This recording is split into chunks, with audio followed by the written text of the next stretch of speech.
Hello students, good morning all of you and welcome to the Global World Academy. So आज के session को start करते हैं। Session में आज हम लोग यहाँ पर साइंस कंप्लीट करने वाले हैं। जैसे कि आप सभी की 2000 क्वेश्चन की सीरीज चल रही है, उसका पार्ट 5 जो है आज के सेशन में हम लोग यहाँ पर कंप्लीट करने वाले हैं। सो फर्स्टली जितने भी स्टूडेंट चैनल पर न्यू हैं सब्सक्राइब कर लीजिएगा, ताकि इसी तरीके से रेगुलर बेसिस पर आपको वीडियोज़ के नोटिफिकेशन मिलते रहें। और साथ ही व्हाट्सएप ग्रुप में भी आपको ऐड हो जाना है, ताकि एग्जाम रिलेटेड कोई भी अपडेट आपसे यहाँ पर मिस ना हो। ठीक है, 4 पार्ट इससे पहले हम लोग यहाँ पर कर चुके हैं। 5th नंबर का जो पार्ट यहाँ पर होने वाला है, हम लोग एक टॉपिक यहाँ पर उठा रहे हैं, मात्रक व मापन करके। इससे प्रीवियस एग्जाम में जितने भी क्वेश्चन पूछे गए वो सारे क्वेश्चन आज के सेशन में हम लोग यहाँ पर कंप्लीट करने का ट्राई करेंगे। ठीक है, तो फर्स्ट क्वेश्चन आपकी स्क्रीन पर है, साथ ही आपका कंप्लीट टेस्ट सीरीज भी अवेलेबल है। सो जितने भी स्टूडेंट बिफोर एग्जाम अपना टेस्ट सीरीज लगाना चाहते हैं, या फिर अगर आप पूरे ही कोर्स को ज्वाइन करना चाहते हैं, तो आपका कंप्लीट कोर्स भी यहाँ पर अवेलेबल है। ठीक है, डिस्क्रिप्शन में जो है लिंक दे रखा है ऐप का, आप ऐप पर जाकर पूरे कोर्स को विजिट कर सकते हैं। डेमो फाइल्स भी अवेलेबल है, वहाँ से भी आप चेक कर सकते हैं। ठीक है, फर्स्ट क्वेश्चन देखिएगा, विद्युत शक्ति की इकाई किसको माना जाता है। साथ ही जैसे कि मैंने आप सभी को बताया था कि यूनिवर्स चैप्टर के रिलेटेड जितने भी क्वेश्चन वर्ग 3 के एग्जाम में पूछे गए, वो सारा जो पीडीएफ है आपको मिल जाएगा ऐप के ऊपर, तो वहाँ से आप ज़रूर से स्टडी कर लीजिएगा। फ्री स्टडी मटेरियल में जाकर आप उसे चेक कर सकते हैं। ठीक है, और आपके कोर्स में ऑलरेडी एडेड है। विद्युत शक्ति की इकाई क्या होती है? एम्पियर होती है, वोल्ट होती है, कूलॉम्ब होती है, या फिर वॉट होती है। तो आपको पता है जो इलेक्ट्रिक पावर है, जो विद्युत शक्ति है, शक्ति को किस टर्म्स में मेजर किया जाता है? वॉट में मेजर किया जाता है। ठीक है, कूलॉम्ब में जो है हम लोग चार्ज को मेजर करते हैं, आवेश की इकाई जो है कूलॉम्ब होती है। एम्पियर किसकी होती है? करंट की होती है। वोल्ट किसकी होती है? वोल्टेज को मेजर किया जाता है। ठीक है, तो हम लोग बोल सकते हैं पहले का आंसर क्या हो जाएगा? ऑप्शन नंबर डी हो जाएगा। देखो क्वेश्चन जो है हम लोग 40 के समथिंग करने वाले हैं, लेकिन 40 ही क्वेश्चन ऐसे होंगे कि हर एक क्वेश्चन में आप 3 से 4 नई चीज़ें सीखोगे। जैसे 4 ऑप्शन है तो 4 नई चीज़ें आपने सीखी, तो ऐसे करके आप पूरा कंसेप्ट जो है इसका यहाँ पर क्लियर हो जाएगा। ठीक है, नेक्स्ट क्वेश्चन नंबर 2 को देखिएगा। पार्सेक जो है किसकी इकाई होती है? डिस्टेंस की, टाइम की, एनर्जी की, या फिर टेम्परेचर की। तो पार्सेक जो है दूरी की इकाई होती है। जो ज़्यादा लंबी दूरी होती है, आप उसको मीटर, किलोमीटर, सेंटीमीटर ऐसे कैसे मेज़र करोगे, राइट? तो लॉन्ग डिस्टेंस को मेज़र करने के लिए हम लोग पार्सेक का प्रयोग करते हैं। बेसिकली एक एस्ट्रोनॉमिकल यूनिट इसको माना जाता है। पार्सेक खगोलीय दूरी का मात्रक है। समय आपको पता ही है, सेकेंड जो है सेकेंड हो जाएगा। ठीक है, ऊर्जा का मात्रक आपका जूल हो जाएगा, है ना। और तापमान का मात्रक क्या होता है? केल्विन होता है। क्लियर है? चलिए नेक्स्ट क्वेश्चन नंबर 3 को देखिएगा। निम्नलिखित में से कौन मूलभूत राशि यहाँ पर है? आपने देखा है हमारी 7 फंडामेंटल यूनिट्स होती है, 7 मूल राशि होती है, और बाकी सारी इन्हीं 7 से मिलकर बनती है। तो इसमें से मेन कौन सी है? फोर्स अपने आप में मूल राशि है, फंडामेंटल यूनिट है। इलेक्ट्रिकल करंट है, वेलोसिटी है, या फिर कार्य है। तो करेक्ट आंसर क्या हो जाएगा? विद्युत धारा हो जाएगा, है ना। विद्युत धारा जिसका मात्रक एम्पियर होता है, ये अपने आप में यूनिक है। कैसे है आप देख सकते हैं। ऐसी राशियाँ जो एक दूसरे से स्वतंत्र रहती है, अर्थात जिन्हें व्यक्त करने के लिए दूसरी राशियों की आवश्यकता नहीं पड़ती है। जैसे कैंडेला, ज्योति तीव्रता की जो होती है। ठीक है, ऐसे आपने कई सारी यूनिट्स पढ़ी है, जैसे कि लंबाई का आपने मीटर पढ़ा है। ठीक है, उसके बाद आपने समय का जो है आपने सेकंड पढ़ा हुआ है, टेम्परेचर का केल्विन पढ़ा हुआ है, और किसका पढ़ा है? द्रव्यमान का किलोग्राम होता है, विद्युत धारा का एम्पियर होता है, पदार्थ की मात्रा को आप मोल में व्यक्त करते हैं, और ज्योति तीव्रता को आप कैंडेला यूनिट में व्यक्त करते हैं, इसका मात्रक कैंडेला होता है, राइट। तो ऐसे इन चारों ऑप्शन में से फंडामेंटल यूनिट कौन सी है? जो भी हमने सातों की बात करी, इसमें करंट फंडामेंटल है, बाकी सब एक दूसरे से बनी हुई है, इन सातों से बनी हुई है। ठीक है, तो आप देख सकते हैं ये सातों यूनिट यहाँ पर है। ठीक है, समय, ताप, द्रव्यमान, विद्युत धारा, पदार्थ की मात्रा एंड ज्योति तीव्रता। ठीक है, चलिए नेक्स्ट क्वेश्चन को देखिएगा। विद्युत धारा की इकाई क्या होती है? विद्युत धारा की इकाई एम्पियर होती है। ठीक है, तो करेक्ट आंसर क्या हो जाएगा? ऑप्शन नंबर डी हो जाएगा। कौन सा युग्म यहाँ पर सही सुमेलित नहीं है? मतलब 3 करेक्ट है, 1 इनकरेक्ट बताना है। डेसिमल जो है साउंड इंटेंसिटी, मतलब ध्वनि की जो इकाई है वो डेसिबल होती है क्या? सही बात है। ठीक है, हॉर्स पावर लिखा हुआ, ये शक्ति की इकाई जो होती है, हॉर्स पावर होती है 746 यूनिट होता है, राइट। तो ये भी बिल्कुल सही है। समुद्री मील जो है दूरी की इकाई होती है क्या? सही बात है। सेल्सियस जो है हीट की इकाई है, सेल्सियस जो है उष्मा की इकाई कैसे हो सकती है? तो टेम्परेचर की है, राइट। तो डी आंसर जो है आपका सही हो जाएगा। ठीक है, क्योंकि सेल्सियस जो है टेम्परेचर की इकाई है, बाकी डेसिबल ध्वनि की है, हॉर्स पावर शक्ति की, समुद्री मील जो है सामुद्रिक डिस्टेंस को कैलकुलेट करने के लिए किया जाता है, और उष्मा की मूल इकाई जो है। ठीक है, यहाँ पर अगर हम लोग देखें तो क्वेश्चन में क्या पूछा गया था?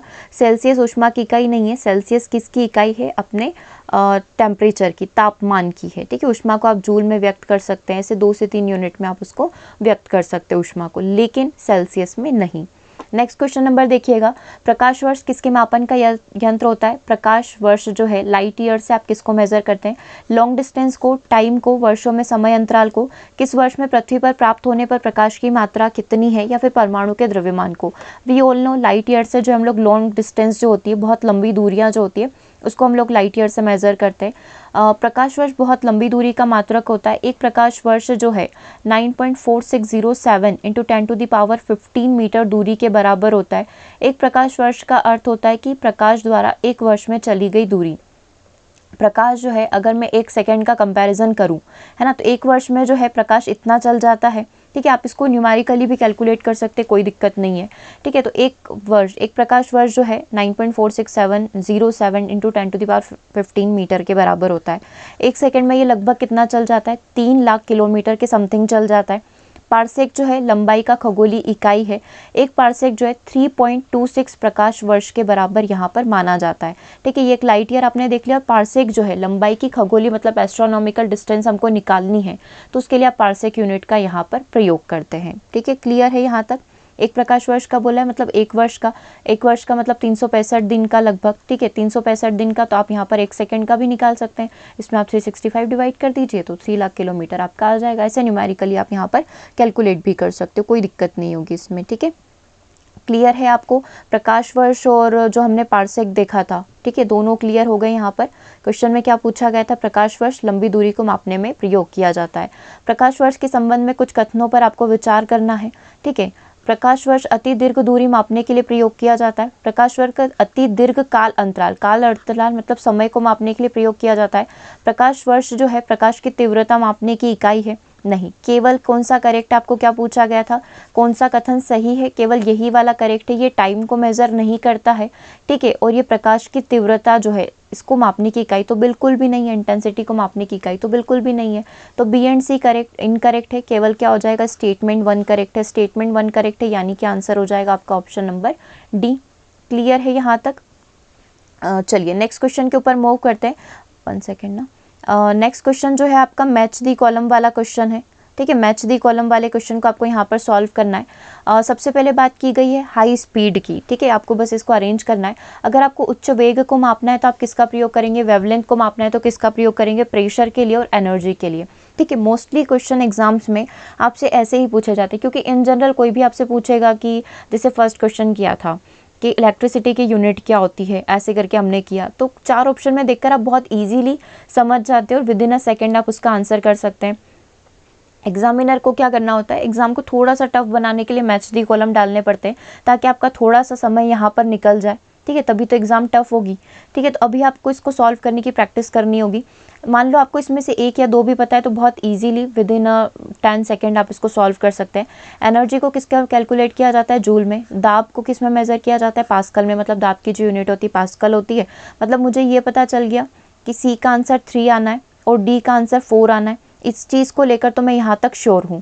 ठीक है, बाकी मान लो मुझे तरंगदैर्घ्य का नहीं पता था, या फिर मुझे वेग का नहीं पता है कि बहुत हाई स्पीड को मुझे मेजर करना है, तो मैं किस यूनिट का प्रयोग करूँगी, राइट?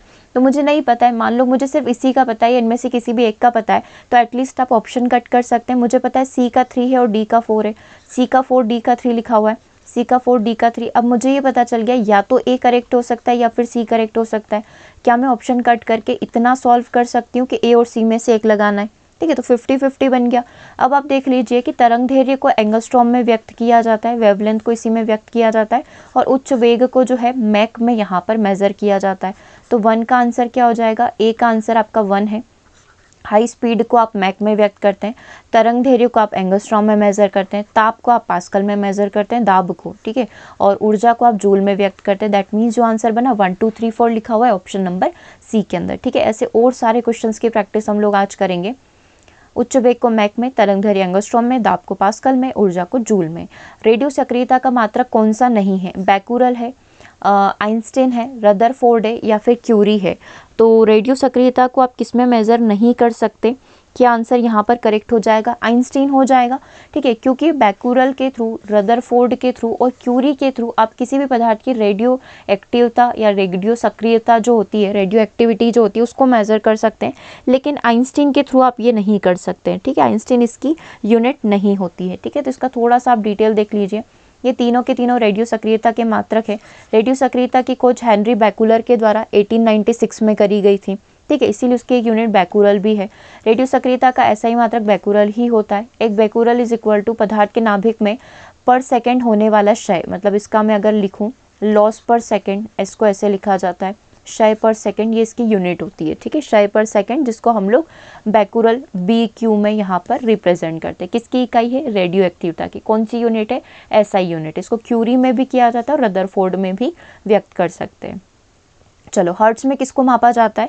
फ्रीक्वेंसी को, एनर्जी को, ऊष्मा को या फिर गुणवत्ता को। तो बेसिकली हर्ट्ज क्या होता है? फ्रीक्वेंसी होती है। हम लोग बोल सकते हैं ऑप्शन नंबर 1 यहाँ पर आपका करेक्ट हो जाएगा। ठीक है, देख लो एक बार से, कंपन करता हुआ कोई कण, कंपन करता हुआ कोई कण 1 सेकेंड में जितना कंपन करता है उसको उसकी क्या कहा जाता है? आवृत्ति कहा जाता है। आवृत्ति का मात्रक क्या होता है? हर्ट्ज होता है, या कंपन पर सेकंड होता है। जितना भी कंपन यहाँ पर हो रहा है ना, कंपन पर सेकंड क्या कहलाता है? उसका आवृत्ति कहलाता है। इसको हम लोग हर्ट्ज में व्यक्त करते हैं। ठीक है, दबाव का मात्रक क्या होता है? दबाव का मात्रक दबाव, पारिस्थितिकी दबाव, एटमॉस्फेरिक प्रेशर की बात हो रही है। एटमॉस्फेरिक प्रेशर जो है इसको बार में व्यक्त करते हैं, नॉट में करते हैं, जूल में करते हैं, या फिर ओम के अंदर करते हैं। ठीक है, ओम तो रेजिस्टेंस का होता है।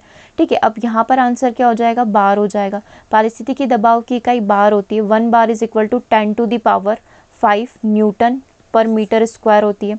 10⁵ न्यूटन पर मीटर स्क्वायर। ठीक है, ये इकाई होती है आपकी पारिस्थितिकी दबाव की, एटमॉस्फेरिक प्रेशर की। दाब का मात्रक क्या होता है? अब यहाँ पर आपको किलोग्राम और इसमें बताना है। ठीक है, ऐसे तो पास्कल होता है, पास्कल इसकी यूनिट होती है, but 1 pascal is equal to, अगर आपसे ऐसा पूछ लिया जाए या फिर ऐसे पूछा हुआ है दाब का मात्रक क्या होता है? किलोग्राम पर सेंटीमीटर स्क्वायर, किलोग्राम पर सेंटीमीटर स्क्वायर। ठीक है, kg पर mm या फिर kg पर सेंटीमीटर स्क्वायर। ठीक है, ऑप्शन सिमिलर है बट हमें आंसर पता होना चाहिए। आंसर यहाँ पर क्या होगा? ठीक है, चलो हम लोग आंसर इसका देख लेते हैं, क्योंकि ऑप्शंस तो सारे सेम ही दे रखे हैं। दाब का जो SI मात्रक जो होता है न्यूटन पर मीटर स्क्वायर होता है, यानी कि नन ऑफ द अबव आपका आंसर था। ठीक है, न्यूटन पर मीटर स्क्वायर या आप पास्कल बोल सकते हैं। ठीक है, वायुमंडलीय दाब को जो है, एटमॉस्फेरिक प्रेशर जो होता है ना, उसको किस में मापा जाता है? बार के अंदर मापा जाता है। ठीक है, अभी क्वेश्चन में क्या पूछा गया था? दाब का मात्रक क्या होता है? ठीक है, तो दाब का मात्रक क्या होता है? पास्कल होता है। 1 pascal is equal to newton पर मीटर स्क्वायर। ठीक है, एक बार में इसको मापा जाता है वायुमंडलीय दाब को, तो 1 bar is equal to kg पर सेंटीमीटर स्क्वायर। ठीक है, और 1 bar is equal to 10⁵ newton पर मीटर स्क्वायर। ठीक है, यानी कि 1 bar is equal to 10⁵ pascal के इक्वल यहाँ पर हो सकता है। ठीक है, यहाँ तक क्लियर हुआ? एक बार से आप इन सारी चीज़ों को देख लीजिए। हमने कुछ नहीं किया है, हमने सिर्फ चीज़ों को यहाँ पर कन्वर्ट कर दिया है। जैसे सेंटीमीटर था तो मैंने उसको मीटर में कन्वर्ट कर दिया। ठीक है, क्लियर है यहाँ तक? एक बार और फिर से देखना है क्या? ठीक है, अब यहाँ पर आप देखिए दाब का SI मात्रक क्या हो गया? न्यूटन पर मीटर स्क्वायर, या फिर आप इसको क्या बोल सकते हैं? सारी एक साथ लिख देते हैं। ठीक है, न्यूटन पर मीटर स्क्वायर। ठीक है, इसको एक बार अच्छे से लिख लेते हैं। इसको अच्छे से समझिएगा, क्योंकि यही चीज़ें जब आपको विमीय सूत्र निकालने को बोला जाता है, MLT -1, MLT -2, L -3, तो ये सारी चीज़ें फिर यहीं से निकाली जाती है ना। न्यूटन मीटर स्क्वायर, या फिर आप इसको एक पास्कल बोल सकते हैं। ठीक है, पास्कल हो गया। वायुमंडलीय दाब को बार में मापा जाता है, तो एक बार की जो वैल्यू होती है वो आप लोग ऐसे निकालोगे 1 kg पर सेंटीमीटर स्क्वायर। ठीक है, यहाँ तक तो क्लियर है, कोई दिक्कत नहीं है। 1 kg पर सेंटीमीटर स्क्वायर। अगर मैं सेंटीमीटर को मीटर में कन्वर्ट करूँ, ठीक है, तो ये यहाँ पर मीटर में कन्वर्ट हो सकता है 10⁵ न्यूटन पर मीटर स्क्वायर। ठीक है, या फिर आप इसको 10⁵, क्योंकि न्यूटन मीटर स्क्वायर किसके बराबर होता है? ये आपने लिखा पास्कल के बराबर होता है, तो ये हो गया आपका पास्कल। ठीक है, सारी चीज़ें सिमिलर ही है। ठीक है, कोई दिक्कत तो नहीं है। एक बार से आप देख लीजिए। ठीक है, तो उसमें जो ऑप्शन था ये वाला हम लोग लगा सकते हैं। ठीक है, वैसे क्वेश्चन में मिस्टेक थी, क्योंकि 2 ऑप्शन सेम इसने दे रखे हैं। ठीक है, तो किलोग्राम सेंटीमीटर स्क्वायर, मतलब हम लोग बोल सकते हैं उपरोक्त में से कोई नहीं, या उपरोक्त में से एक से अधिक यहाँ पर हो सकता है। क्लियर है यहाँ तक? न्यूटन मीटर स्क्वायर, न्यूटन पर मीटर स्क्वायर, किलोग्राम पर सेंटीमीटर स्क्वायर। ठीक ठीक है, या फिर 10⁵ पास्कल भी आप लोग इसको बोल सकते हैं। एंगस्ट्रॉम किसकी यूनिट होती है? अभी आपने देखा था एंगस्ट्रॉम किसकी यूनिट होती है मैच दी कॉलम में। तरंगधैर्य की ऊर्जा की, आवृत्ति की या वेग की, तो एंगस्ट्रॉम किसकी यूनिट होती है? तरंगधैर्य की। वेवलेंथ को मेजर इसके अंदर किया जाता है। ठीक है, जैसे हमने फ्रिक्वेंसी का पूरा स्पेक्ट्रम देखा था कि किसकी तरंगधैर्य कितनी होती है, लाल की कितनी होती है, बैंगनी की कितनी होती है, राइट। तो हम लोग एंगस्ट्रॉम में ही मेजर कर रहे थे। एंगस्ट्रॉम तरंगधैर्य मापने की इकाई है, ऊर्जा की इकाई जूल होती है, आवृत्ति की हर्ट्ज होती है, और वेग का एसआई मात्रक कितना होता है? मीटर पर सेकेंड होता है। ठीक है, चलिए अब मैच दी कॉलम वाला अगेन एक और क्वेश्चन आपके सामने, इसको सॉल्व करिए।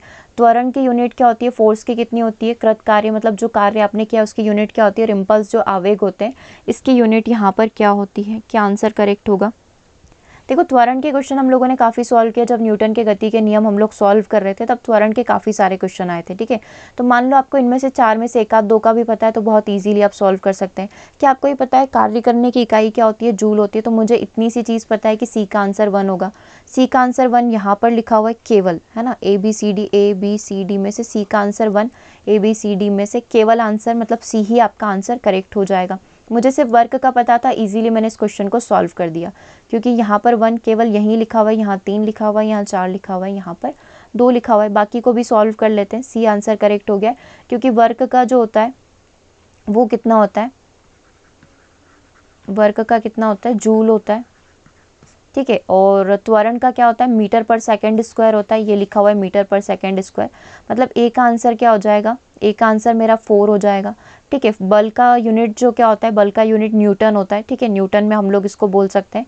वर्क का क्या हो गया? जूल हो गया। और इम्पल्स आवेग का क्या होता है? Newton second. न्यूटन तो होता ही है लेकिन सेकेंड, क्योंकि इसमें हम लोग समय की भी बात कर लेते हैं। ठीक है, तो ये आंसर हो गया आपका 2, 4 3 1 2 आपका करेक्ट आंसर हो जाएगा। ठीक है, चलिए आगे बढ़ते हैं। एक बार से ये देख लीजिए आप, निम्नलिखित ऐसा यूनिटों में से कौन सा यहाँ पर सही नहीं है? कार्य का जो है जूल होता है, बल का न्यूटन होता है, द्रव्यमान का किलोग्राम होता है, दाब का जो है पास्कल होता है ना। डाइन किसका होता है? आपको पता है डाइन किसका होता है? ये आपका फोर्स का CGS प्रणाली में जो है लिखा जाता है। ठीक है, CGS प्रणाली में फोर्स का जो यूनिट होता है वो डाइन यहाँ पर होता है। ठीक है, तो हम लोग बोल सकते हैं कार्य का जूल, बल का न्यूटन, द्रव्यमान का किलोग्राम और दाब का क्या होता है? पास्कल होता है। जबकि CGS प्रणाली में बल का मात्रक क्या होता है? डाइन कहलाता है। ठीक है, चलिए आगे बात करते हैं नेक्स्ट क्वेश्चन की। एक पारसेक खगोलीय दूरी मापने का मात्रक है जो कि किसके बराबर होता है? एक पारसेक से हम लोग क्या करते हैं, जितनी भी एस्ट्रोनॉमिकल अंतरिक्ष में जितनी भी डिस्टेंस है, सूर्य से चंद्रमा की, पृथ्वी से शनि की, ऐसे डिस्टेंस को हम लोग पारसेक के थ्रू मेजर कर सकते हैं। तो इसकी यूनिट जो है कितने के इक्वल होती है? कितने लाइट ईयर के इक्वल होती है? 4.25, 3.26, 4.50, 3.05। क्या आंसर करेक्ट होगा? 3.26 लाइट ईयर के ये इक्वल होती है। करेक्ट आंसर हो जाएगा option number B. 1 light year is equal to जो होता है उसमें अगर आप लोग एक पारसेक देखेंगे तो 3.26 के इक्वल ये हो जाएगी, क्योंकि 1 पॉइंट अगर हम लोग एक लाइट ईयर की बात करें तो अभी जस्ट हम लोग पढ़कर आए थे 9.4602 समथिंग करके, है ना, इंटू 10⁻15 मीटर के ये इक्वल होती है। ठीक है, एक प्रकाश वर्ष को अगर मैं मीटर में कन्वर्ट करूँ, है ना, 1 लाइट ईयर को अगर मैं मीटर में कन्वर्ट करूँ तो 9.46 इंटू 10⁻15 मीटर के ये इक्वल होती है। और एक पारसेक जो होता है 3.08 इंटू 10⁻16 मीटर के इक्वल होता है। एक पारसेक की वैल्यू आपके सामने है, एक लाइट ईयर की वैल्यू आपके सामने है। ठीक है, तो एक पारसेक एक लाइट के कितने के बराबर हो जाएगा? लगभग 3 गुना हम लोग इसको बोल सकते हैं। इसका 3 टाइम्स हम लोग बोल सकते हैं। ठीक है, 3 टाइम्स समथिंग कुछ हो जाएगा, तो हम लोग बोल सकते हैं 3.26 लाइट ईयर के इक्वल हो जाएगा। ठीक है, क्लियर है यहाँ तक? एक अप्रोक्स आइडिया दे रहे हैं, एग्जैक्ट वैल्यू हम लोग कैलकुलेट नहीं करें, एक अप्रोक्स हम लोग लेकर चल सकते हैं। 3.26 लाइट ईयर के इक्वल ये यहाँ पर रहता है।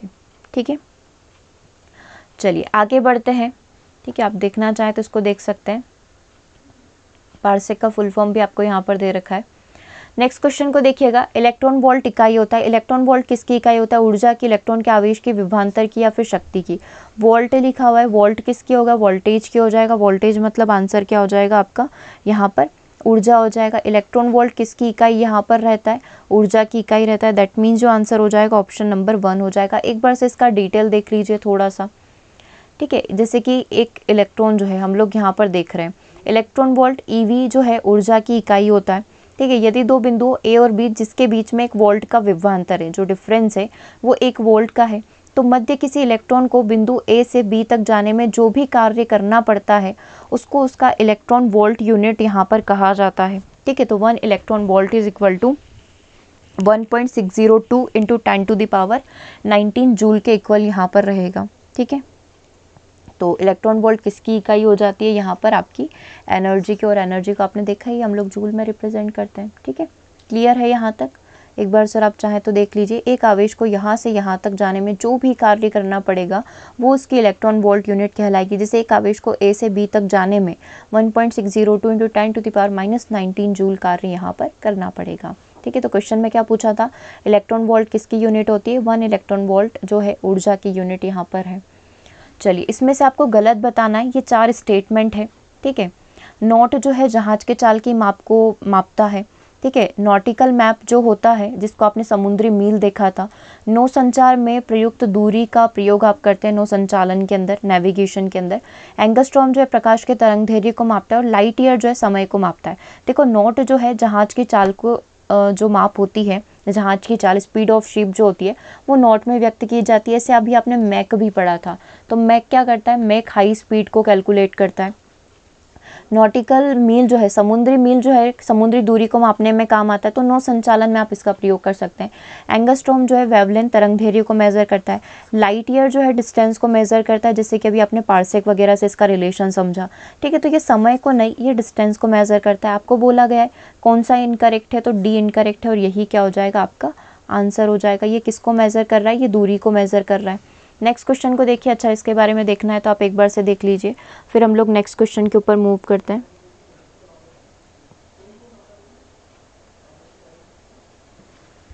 ठीक है, चलिए, क्यूसेक जो है किसका मात्रक होता है? ये मैच दी कॉलम वाला क्वेश्चन है। ठीक है, सही आपको कोड बनाना है। क्यूसेक किसका होता है? बाइट किसका होता है? रिक्टर पैमाना क्या होता है? और बार क्या होता है? देखो, आपको कुछ नहीं तो क्या आपको बाइट के बारे में पता है? बीट बाइट मोबाइल फ़ोन में भी हम लोग देखते ही हैं। सिग्नल कैलकुलेट करते हैं, स्ट्रेंथ, सिग्नल स्ट्रेंथ कैलकुलेट करते हैं, तब भी हम लोग देखते हैं। तो बीट बाइट क्या करता है? कंप्यूटर से कनेक्टेड हो सकता है। रिक्टर पैमाना भूकंप से हम लोग भी जानते ही हैं, भूकंप के बारे में, तो भूकंप की तीव्रता को मेजर करता होगा। ठीक है, बार जो एटमॉस्फेरिक प्रेशर को मेजर करता है, अभी पढ़कर आए। और क्यूसेक जो है द्रव प्रवाह की जो दर होती है, जैसे कि पानी में कितनी हाइट तक पानी भर चुका है या कितने प्रवाह से पानी बह रहा है, तो उसको हम लोग क्यूसेक में मेजर करते हैं। ठीक है, तो बस यही चीज़ें आपको अरेंज करनी है। क्यूसेक का आंसर क्या हो जाएगा? द्रव प्रवाह की दर, मतलब इसका आंसर 3 हो गया। तो यहाँ से मुझे पता चल गया या तो बी करेक्ट हो सकता है या फिर डी, क्योंकि इन दोनों जगह 3 लिखा हुआ है। बाइट जो है कंप्यूटर को मेजर करता है, यहाँ पर 4 लिखा हुआ है, यहाँ पर 4 लिखा हुआ है। आगे देख लेते हैं। रिक्टर पैमाना किसको मेजर करता है? भूकंप की तीव्रता को मेजर करता है। और बार में हम लोग क्या मेजर करते हैं? बार जो है प्रेशर जो है उसको मेजर किया जाता है, एटमॉस्फेरिक प्रेशर। यानी कि जो करेक्ट आंसर है वो क्या बना? क्या देखा अभी हम लोगों ने? बार का आंसर प्रेशर वाला है, ये रहा। ऑप्शन नंबर बी जो है आपका यहाँ पर क्या हो जाएगा? करेक्ट हो जाएगा। ठीक है, कोई दिक्कत तो नहीं है इसमें, सारी चीज़ें आपको याद होगी, अब तो सब पढ़ लिया आपने।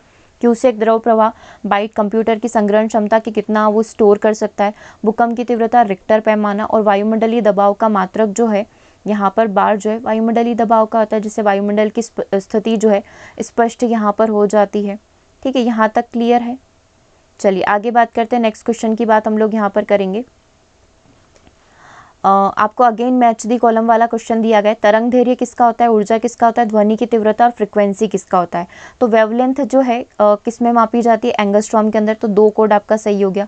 तो या तो ये सही हो सकता है या फिर सी या फिर डी सही हो सकता है। ठीक है, क्योंकि दोनों में स्टार्टिंग में ए के लिए 2 लिखा हुआ है। एनर्जी को किस में व्यक्त किया जाता है? एनर्जी को हम लोग किस में व्यक्त करते हैं? ध्वनि की तीव्रता को और फ्रीक्वेंसी को। इस कोड को आपको अरेंज करना है, फटाफट से अरेंज करिए, क्या कोड होगा? ध्वनि का हमको पता है, ध्वनि को किस में मेजर किया जाता है? ठीक है, फ्रीक्वेंसी का पता है। ठीक है, तो बस ऐसे अरेंज कर लो। तरंग दैर्घ्य का क्या किया आप सभी ने? एंगस्ट्रॉम किया होगा, नो डाउट। एनर्जी का आपने क्या किया? जूल किया है। ठीक है, ध्वनि की तीव्रता डेसिबल होती है और फ्रीक्वेंसी हर्ट्ज होती है। 2 3 4 1 कहाँ पर लिखा हुआ है? ये लिखा हुआ है। आंसर क्या हो जाएगा? ऑप्शन नंबर 1 हो जाएगा। क्लियर है, इसमें तो कोई डाउट नहीं है। ठीक है, चलिए, मेगावाट बिजली के नापने मेगावाट जो है बिजली को मापने की इकाई होती है। Megawatt is unit of measure electricity. जो क्या मेजर यहाँ पर करती होगी? सबसे पहला जो बिजली को प्रोड्यूस करती है, जो बिजली का उपभोग करती है, जो बिजली की बचत करती है, या फिर ट्रांसमिशन के कारण जो लॉस जो हास हो जाता है उसको मेगावाट यहाँ पर कहा जाता है। करेक्ट आंसर क्या है? बेसिकली मेगावाट जो है जितनी मात्रा में बिजली प्रोड्यूस की जाती है उसकी यूनिट को हम लोग मेगावाट के अंदर रिप्रेजेंट करते हैं। मेगावाट जो है बिजली के नापने की इकाई होती है जो उत्पादित की जाती है। वॉट विद्युत शक्ति की इकाई है जो प्रति सेकंड 10⁷ अर्घ या एक जूल कार्य दर के समतुल्य मानी जाती है। किलोवाट क्या होता है? यह विद्युत शक्ति की इकाई है जो 1000 वॉट पर लगभग 1.34 अश्व शक्ति के बराबर होती है। तो बेसिकली अगर आपसे मेगावाट पूछा जाए तो बिजली के मापने की इकाई है। अगर आपसे बोला जाए वॉट क्या है? वॉट जो है विद्युत शक्ति की इकाई है। अभी जस्ट सेकेंड नंबर का जो आपने क्वेश्चन किया था, वॉट किसकी इकाई है? शक्ति, पावर की इकाई है। ठीक है, उसके बाद आ जाता है आपका किलोवाट। किलोवाट किसकी? वही विद्युत शक्ति की आपकी इकाई है, बस 10⁻³ आपने कर दिया है। ठीक है, और उसके बाद अगर आपको बोला जाए, ठीक है, जो 1000 वॉट पर लगभग 1.34 अश्व शक्ति के बराबर होती है, क्योंकि एक अश्व शक्ति में 746 वॉट होते हैं। ठीक है, अभी आपसे पूछा गया मेगावाट, तो मेगावाट बिजली को नापने की इकाई है कि कितनी मात्रा में आपने इलेक्ट्रिसिटी को प्रोड्यूस किया है, उसको हम लोग मेगावाट में रिप्रेजेंट करते हैं। ठीक है, चलिए, डॉप्सन इकाई का प्रयोग कहाँ पर किया जाता है? पृथ्वी की मोटाई, हीरे की मोटाई, ओजोन परत की मोटाई या शोर को मापने के लिए। बेसिकली ओजोन परत की मोटाई को मापने के लिए हम लोग डॉप्सन इकाई का प्रयोग करते हैं। ठीक है, तो ये ओजोन परत की मोटाई को मापने में प्रयोग किया जाता है। नोट आपको ऑप्शन में दे रखा था, समुद्री जहाज की चाल मापी जाती है। फैदम से जो है समुद्र की गहराई को यहाँ पर मेजर किया जाता है, तथा क्यूरी से तत्वों की जो रेडियोधर्मिता है उसको यहाँ पर मापा जाता है। एक डॉप्सन जो है 1/100 mm के बराबर होता है। ठीक है, 1 Dobson is equal to 1/100 mm, या फिर 100 डॉप्सन जो है, अगर मैं इसको कन्वर्ट कर दूं, 100 डॉप्सन कितने के हो जाएगा? 1 mm के इक्वल यहाँ पर हो जाएगा। मैंने 100 को यहाँ पर रख दिया। ठीक है, तो सिंपल सा कैलकुलेशन है। अगर आपसे कैसे भी कन्वर्ट करके पूछ ले तो एक बेसिक सा फंडा आपको ध्यान रखना है, 1 Dobson is equal to 1/100 mm के।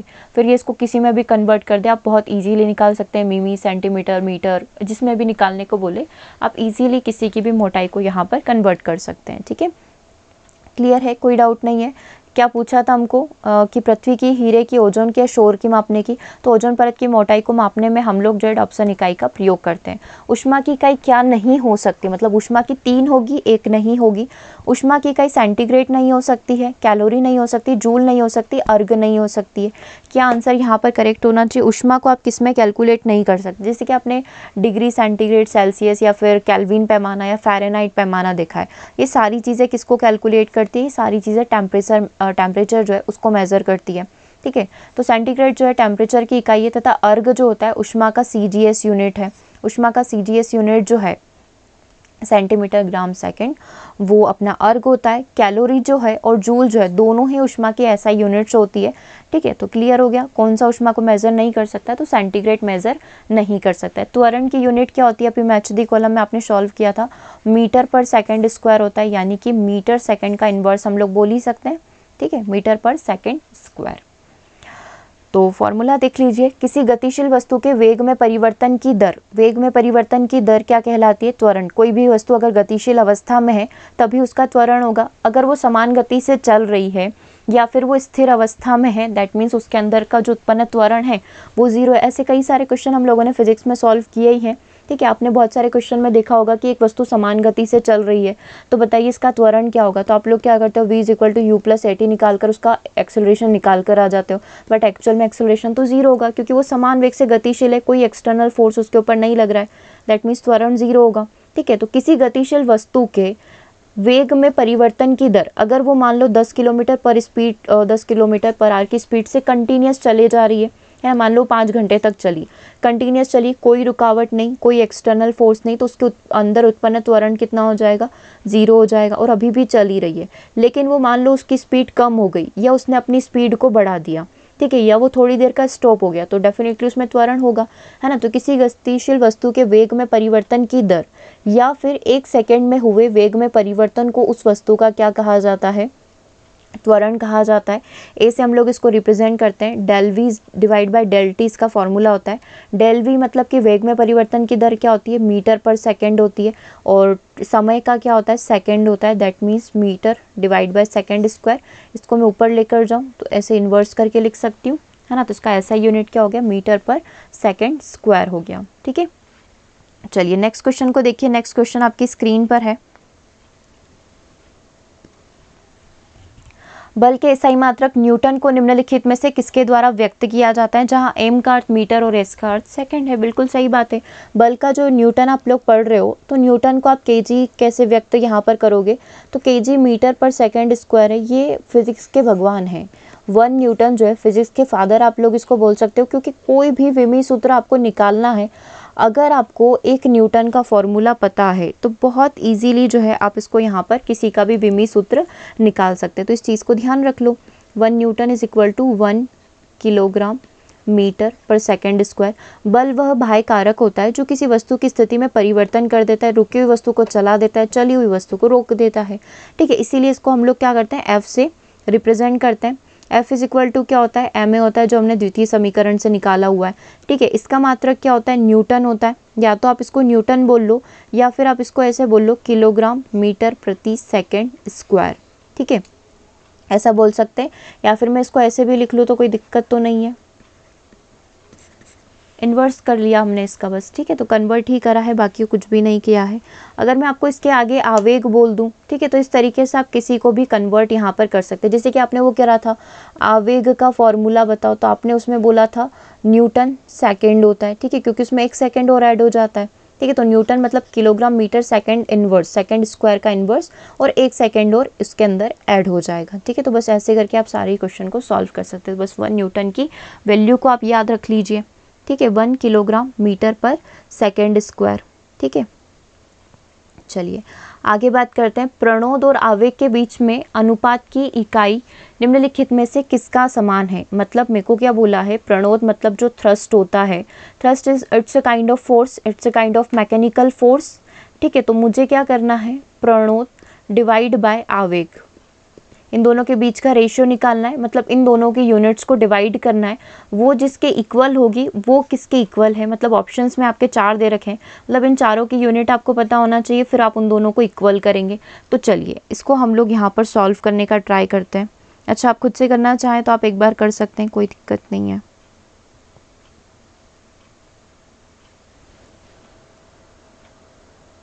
करना है।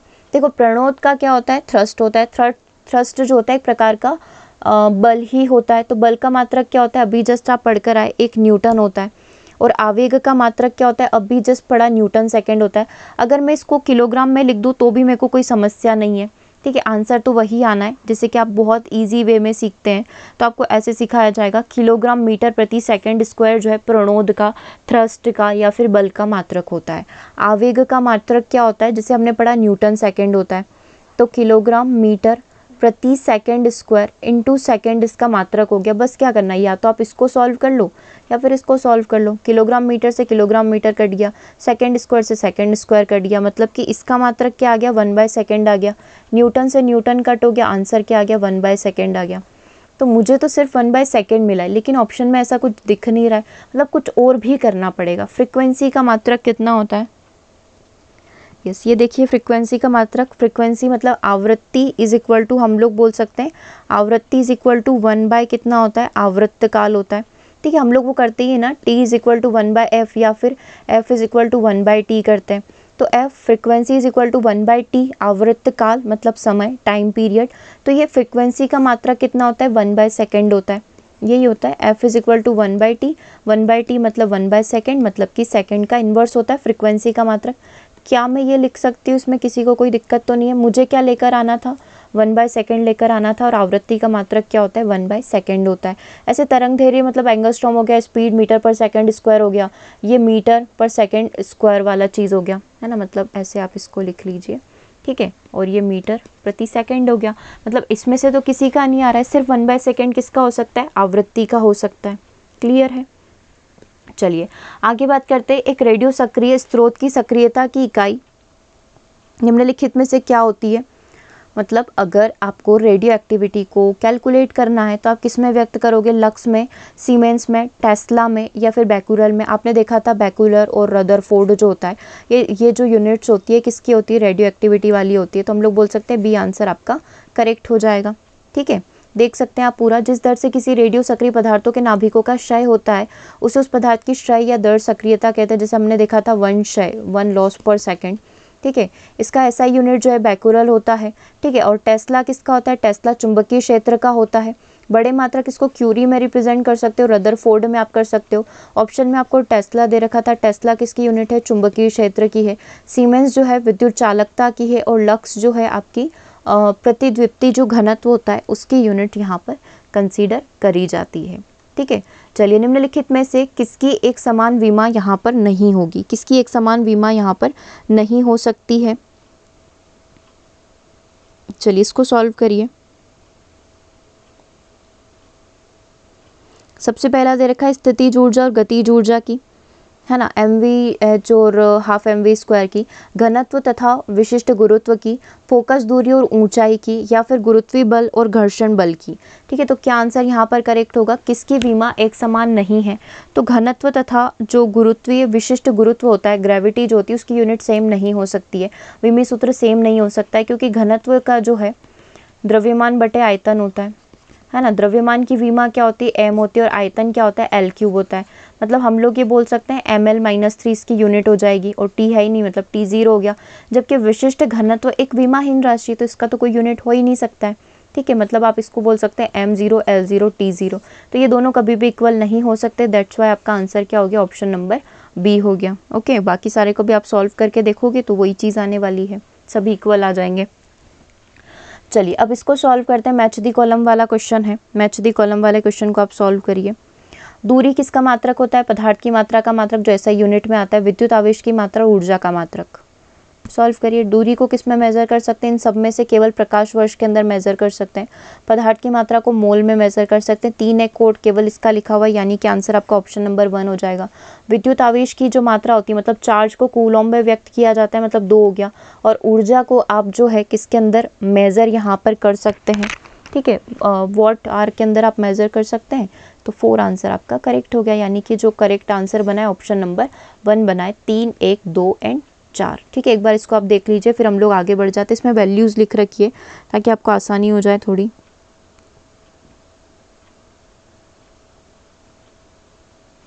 क्लियर है यहाँ तक?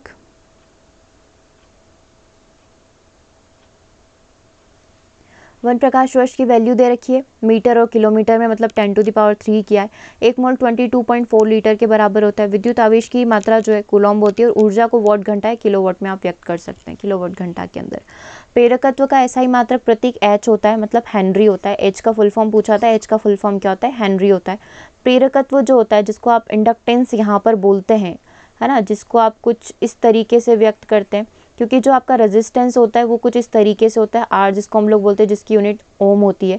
ठीक है, फिर आपका आता है सेकंड नंबर पर कंडक्टेंस, जिसको आप कैपेसिटेंस बोलते हैं, सीमेंस इसकी यूनिट होती है। ऐसे ही आपसे इंडक्टेंस पूछा हुआ है, इसकी यूनिट हेनरी होती है। प्रेरकत्व किसी विद्युत चालक या कुंडली, ये कुंडली नुमा प्रवृत्ति होती है, जो इसके माध्यम से प्रवाहित होने वाली विद्युत धारा में परिवर्तन का विरोध करती है। जब कुंडली में बहने वाली धारा के मान में परिवर्तन होता है तो ये धारा में परिवर्तन का विरोध करती है, इसी को इसका प्रेरकत्व यहाँ पर कहा जाता है। इसका ऐसा यूनिट हेनरी है, इसको एच से प्रदर्शित किया जाता है, और ये एक प्रकार की अदिश राशि यहाँ पर मानी जाती है। एक डाइन पद्धति यानी कि सीजीएस पद्धति में बल का मात्रक किसके बराबर होगा। अभी आपने एसआई यूनिट के अंदर देखा था, अगर आपको इसको सीजीएस पद्धति में कन्वर्ट करना है तो आप कैसे कन्वर्ट कर सकते हो, तो इसमें हम लोगों को थोड़ा सा सॉल्व करना पड़ेगा। देखो, अभी आप बिल्कुल बेसिक से पढ़कर आए हो कि जो 1 न्यूटन होता है वो किसके इक्वल होता है, 1 किलोग्राम मीटर पर सेकेंड स्क्वायर के इक्वल होता है। अब सीजीएस का मतलब क्या होता है, जो आप देख सकते हैं कि मीटर को आप क्या करेंगे, सेंटीमीटर के अंदर व्यक्त करेंगे, किलोग्राम को आपको ग्राम में कन्वर्ट कर देना है, और जो समय है उसको सेकंड में कर देना है। तो सेकंड तो आपका बिल्कुल करेक्ट है, सेकंड में तो कोई दिक्कत नहीं है। अब किलोग्राम को क्या कर दीजिए, बस ग्राम में कन्वर्ट कर दिए। 1 किलोग्राम में 1000 ग्राम होते हैं, ठीक है, 1 मीटर में 100 सेंटीमीटर होते हैं। तो बहुत ईजीली आप इसको कन्वर्ट कर सकते हैं। 1 न्यूटन इज इक्वल टू, मतलब अब मुझे क्या करना है, इसको 1 डाइन बना देना है। 1 डाइन इज इक्वल टू ठीक है। 1 किलोग्राम में 1000 ग्राम होते हैं, 1 मीटर में 100 सेंटीमीटर होते हैं और सेकंड स्क्वायर को मुझे छेड़ना ही नहीं है क्योंकि CGS और SI में सेकंड ही होता है। ठीक है, तो मतलब 3 और 2 5 हो गए, 10 टू द पावर 5 हो गया।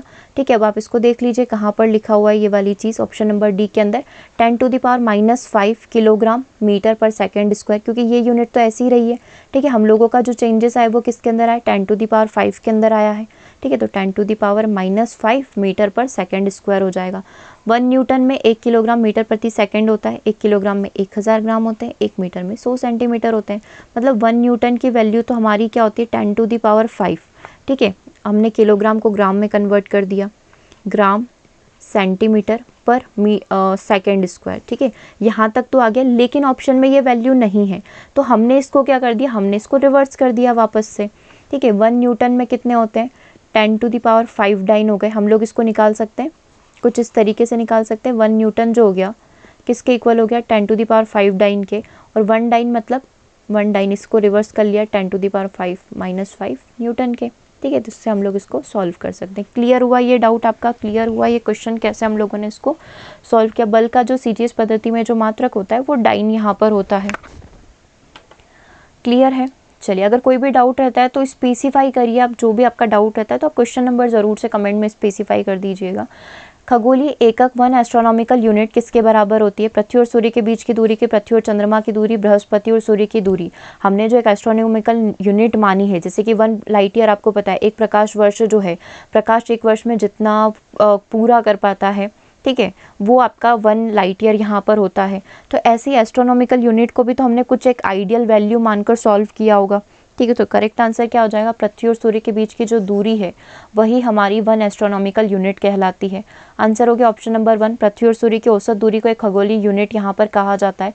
पृथ्वी से सूर्य की औसत दूरी 14.98 करोड़ किलोमीटर है, जो कि एक खगोलीय यूनिट के बराबर होता है। खगोलीय यूनिट विभिन्न तारों के मध्य की दूरी को मापने का पैमाना है। एक तारे से दूसरे तारे के बीच की डिस्टेंस कितनी है, आप इसके थ्रू यहाँ पर मेजर कर सकते हो, क्योंकि वहाँ पर तो आप किलोमीटर इंटू ऐसे तो करोगे नहीं, तो आप वहाँ पर क्या करते हैं, 1 खगोलीय यूनिट, 2 खगोलीय यूनिट, ऐसे करके आप मेजर कर सकते हो। प्रकाश वर्ष और पार्सेक भी खगोलीय पिंडों के बीच की दूरी मापने का ही एक पैरामीटर है। 1 लाइट ईयर सबसे छोटा होगा इनमें, 9.46 इंटू 10 टू द पावर 15 होता है। एक पार्सेक जो है 3.08 इंटू 10 टू द पावर 16 होता है, मतलब इसका 3 टाइम्स हम लोग मान सकते हैं। ठीक है, और यहाँ पर आपका क्या बचा है, खगोलीय यूनिट जो 14.98 करोड़ किलोमीटर के बराबर यहाँ पर रहता है। ठीक है, 64 नेक्स्ट क्वेश्चन को देखिएगा। तेल का बैरल निम्नलिखित में से लगभग कितना होता है, how much is 1 barrel of oil approximately equal to, 1 barrel में कितना आता है, 1 बैरल जो है 159 लीटर के इक्वल होता है। कच्चा तेल को मापने के लिए यूजुअली हम लोग बैरल का प्रयोग करते हैं। कितना बैरल यूनिट है, 1 बैरल, 2 बैरल। तो अगर आपको बोले कि बैरल होता क्या है, तो बेसिकली लीटर का कन्वर्जन है। 159 लीटर 1 बैरल के इक्वल होता है। लंबाई की सबसे छोटी यूनिट क्या होती है, माइक्रोन, नैनो, फर्मी, या फिर इनमें से कोई नहीं। तो देखो यहाँ पर फर्मी सबसे छोटा होता है, मतलब 10 टू द पावर -15 के। फिर एंगस्ट्रॉम -10 के इक्वल हो जाता है। फिर नैनो -9 के, और माइक्रोन जो होता है 10 टू द पावर -6 के इक्वल यहाँ पर होता है। तो सबसे छोटा फर्मी हो गया। ठीक है, फिर उससे बड़ा यहाँ पर कौन हो जाएगा, आपका नैनो हो जाएगा, फिर एंगस्ट्रॉम हो जाएगा। ठीक है, सॉरी, एंगस्ट्रॉम हो जाएगा, फिर नैनो आपका हो जाएगा, और फिर माइक्रोन यहाँ पर हो जाएगा। सबसे छोटा फर्मी, फिर एंगस्ट्रॉम, फिर नैनो, और फिर माइक्रोन। ठीक है, 1 नैनोमीटर किसके इक्वल होता है, अभी जस्ट आप देख सकते हैं 10 टू द पावर -9 मीटर के इक्वल होता है। लेकिन ऑप्शन में ऐसा कुछ है नहीं, इन्होंने क्या कर रखा है, मीटर को सेंटीमीटर में कन्वर्ट कर रखा है। तो मीटर को सेंटीमीटर में कन्वर्ट करना है, मतलब कि 100। ठीक है, तो हम लोग यहाँ पर 100 करेंगे, मतलब ये हो जाएगा 2।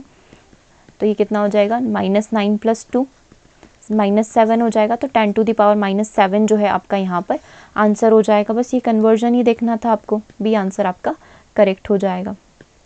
चलिए नेक्स्ट 2 क्वेश्चन आपकी स्क्रीन पर है, दोनों ही क्वेश्चन को देखिए आंसर क्या होगा। सबसे पहले पूछा है एक पिकोग्राम किसके इक्वल होता है, तो पिकोग्राम जो है यूजुअली 10 टू द पावर -12 ग्राम के इक्वल होता है। 1 पिको जो होता है -12 होता है। ठीक है, तो -12 ग्राम के इक्वल होता है। 10 टू द पावर -6 ग्राम को माइक्रो, -6 मतलब micro, -9 is equal to nano, और -15 इज इक्वल टू फेम्टोग्राम यहाँ पर होता है। ठीक है, ये ग्राम वाली यूनिट है। ठीक है, फिर किलोग्राम में कन्वर्ट करना है तो -3 + 3 आप यहाँ पर कर सकते हैं। ठीक है, तो 1 picogram is equal to 10 to the power -12। Pico मतलब 12, नैनो मतलब -9, ठीक है, माइक्रो मतलब -6, फेम्टो मतलब -15। 1 किलोवाट घंटा का वैल्यू किसके इक्वल होती है? 3.6 इंटू 10⁻6 जूल के यहाँ पर इक्वल होती है। 1 किलोवाट घंटा इज इक्वल टू जूल में कन्वर्ट करने को बोला है, 3.6 इंटू 10⁻6 जूल।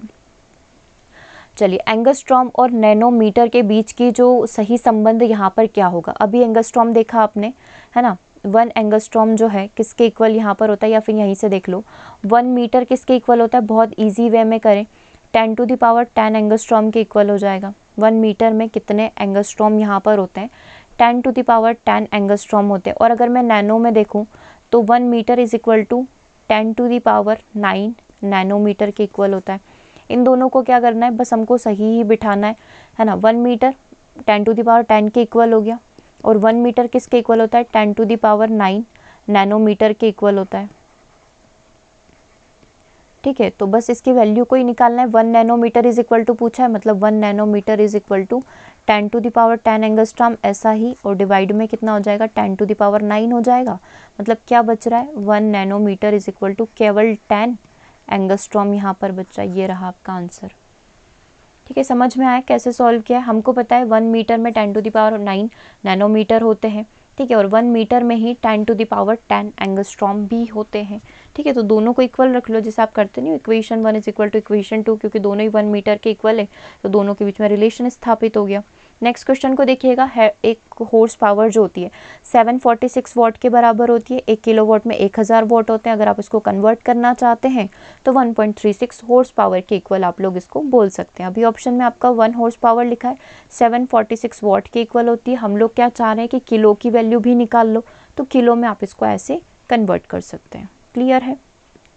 चलिए, 73 को देखिएगा, हवाई जहाज तथा पोतों की गति जो है, मतलब जितने भी एयरक्राफ्ट होते हैं, जितने भी शिप्स होते हैं, उनको हम लोग नॉट में प्रदर्शित करते हैं। तो 100 नॉट की गति किसके बराबर होगी? मतलब 1 नॉट आप प्रदर्शित कर सकते हैं, तो इसे 100 नॉट होंगे, तो वो यहाँ पर क्या कहलाएंगे?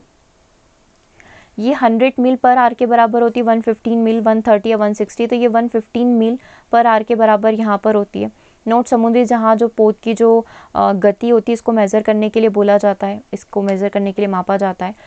यूजुअली इक्वल होती है 1.15 नॉटिकल पर मील पर घंटा के। और अगर मैं इंटरनेशनल नॉट की बात करूँ तो वो 1.852 किलोमीटर पर आवर के इक्वल होती है, जिसको हम लोग कन्वर्ट करें मील में तो 1.15 मील पर आवर। अतः 100 नॉट की गति कितनी हो जाएगी? 115 मील पर आवर हो जाएगी, ठीक है। क्लियर है? यहाँ तक इंटू 100 आप लोग कर देंगे। ओके, तो आज के सेशन को हम लोग यहीं ओवर कर रहे हैं। इसके आगे भी कई सारे क्वेश्चन है, अगर पॉसिबल हुआ तो नेक्स्ट सेशन जो होगा उसमें इसके कुछ क्वेश्चन करके नेक्स्ट टॉपिक को हम लोग यहाँ पर स्टार्ट कर देंगे। ओके, तो सेशन को यहीं ओवर करते हैं, मिलेंगे हम लोग नेक्स्ट सेशन में। कोई भी डाउट रहता है बस आपका उसका क्वेश्चन नंबर मेंशन कर दीजिएगा, ताकि नेक्स्ट सेशन में जो होगा हम लोग उसको कंप्लीट कर लेंगे। और यहाँ पर जो है आपका टेस्ट सीरीज़ भी अवेलेबल है, अगर आप टेस्ट सीरीज़ लगाना चाहते हैं तो वो भी लगा सकते हैं। 1 लाइनर सीरीज़ आपको ऑलरेडी प्रोवाइड कर चुके हैं, और 2000 क्वेश्चन का सीरीज़ आपका चल रहा है। और जो आपका यूनिवर्स वाला चैप्टर है उसका PDF आ चुका है, तो उसको आप प्रीवियस ईयर क्वेश्चन की प्रैक्टिस एक बार ज़रूर से कर लेना, ठीक है। मिलते हैं नेक्स्ट सेशन में। Thanks for watching.